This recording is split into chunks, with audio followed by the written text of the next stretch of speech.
Bonjour à tous les amis, j'espère que vous allez bien. Bienvenue dans ce LNDJ du lundi 28 février. Les marchés qui repartent à la baisse ce matin avec une baisse de 2,33 à l'heure actuelle sur le DAX, 1,40 sur le Nasdaq, 1,36 sur le Dow. C'est bien évidemment le contexte qui pèse. Pour l'instant, on infirme les rebonds qu'on a fait vendredi. C'était quand même assez extraordinaire avec un bel avalement daily sur le DAX qui avale un beau marteau, donc c'est très intéressant. Attention au piège cependant, on reste quand même très baissier. Et oui, effectivement, les grandes mèches qu'on a ici, oui, l'avalement nous dit qu'il y a des acheteurs qui refont surface sur les niveaux actuels et qu'effectivement, c'est intéressant. Mais voilà, ne pas acheter le couteau qui tombe, attendre des confirmations me paraît plus prudent. Et preuve en est, un peu comme je l'ai dit dans la vidéo d'hier, ça reste lourd du cul, si je puis me permettre. Donc on est toujours en flux très baissier du côté du DAX. Gros gap à l'open cette nuit.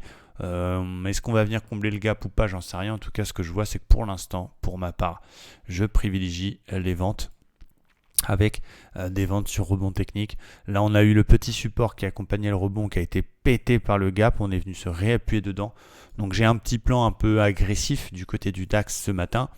Ça va être éventuellement de shorter la cassure de l'OPR qui est formée à partir de la première bougie 15 minutes. Si on pète cet OPR par le bas, clôture 15 minutes, voire 5 minutes pour les plus agressifs, mais 15 minutes est préférable, je peux tenter un petit shortounet pour aller rechercher les plus bas du jour. Bon, voilà. Après, le DAX, il perd déjà 2,30. Est-ce qu'il a la capacité de lâcher encore 1,57%? Je ne suis pas complètement convaincu, mais voilà, techniquement, j'ai pas encore envie de payer. On verra un petit peu plus tard si jamais il repasse au-dessus de 14 900. C'est pas beaucoup, 14 900.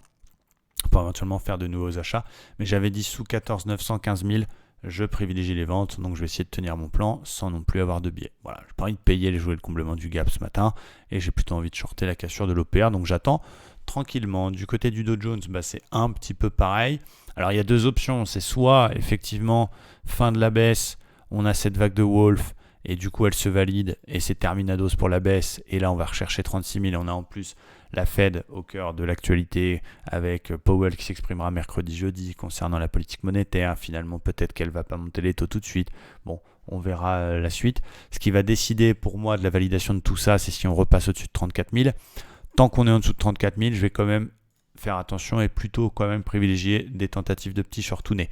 En 4 heures, on est très baissier, on n'arrive pas à repasser au-dessus de la moyenne mobile 50. En 1 heure, on a un petit support qui tient pour le moment, celui qui a accompagné toute la remontada là, qui a été initiée jeudi après-midi. Je peux vendre éventuellement cassure du support, cassure du plus bas précédent. Si on pète cet après-midi les 33, 360, 350, là oui, signal de vente, je short, je vais chercher 32 750, 32 800 et pourquoi pas 32 200. A l'inverse, je peux acheter de nouveau, comme je l'ai dit, si on repasse au-dessus de 34 000. Je cherche des achats sur des petits setups, des cassures d'OPR, des petits replis, des petites bulles, des choses comme ça. Tant qu'on est entre ces deux niveaux-là, donc tant qu'on est entre 33, on va dire 400 pour arrondir, et 34, ça va être le bordel. C'est-à-dire qu'on va faire du ping-pong. Là, il y a le support qui tient, on va acheter, c'est là que ça va se mettre à corriger, etc. Donc tant qu'on est dans ce merdier, je reste très prudent et encore une fois, je vais faire très attention parce que tout est un petit peu possible. On peut venir combler le gap, comme on peut venir casser les plus bas. Il n'y a pas de certitude. Et même s'il n'y a jamais de setup qui nous donne 100% de probabilité de succès, on aime bien quand même aller sur des trucs qui ont de la gueule. Donc voilà, je vais patienter gentiment. Éventuellement attendre une cassure par le bas pour essayer de continuer à faire des ventes, attendre qu'on repasse au-dessus de 34 000 pour faire des achats un petit peu agressifs, et donc restez prudent, faites pas de trucs un peu wall again en mode allez on verra bien.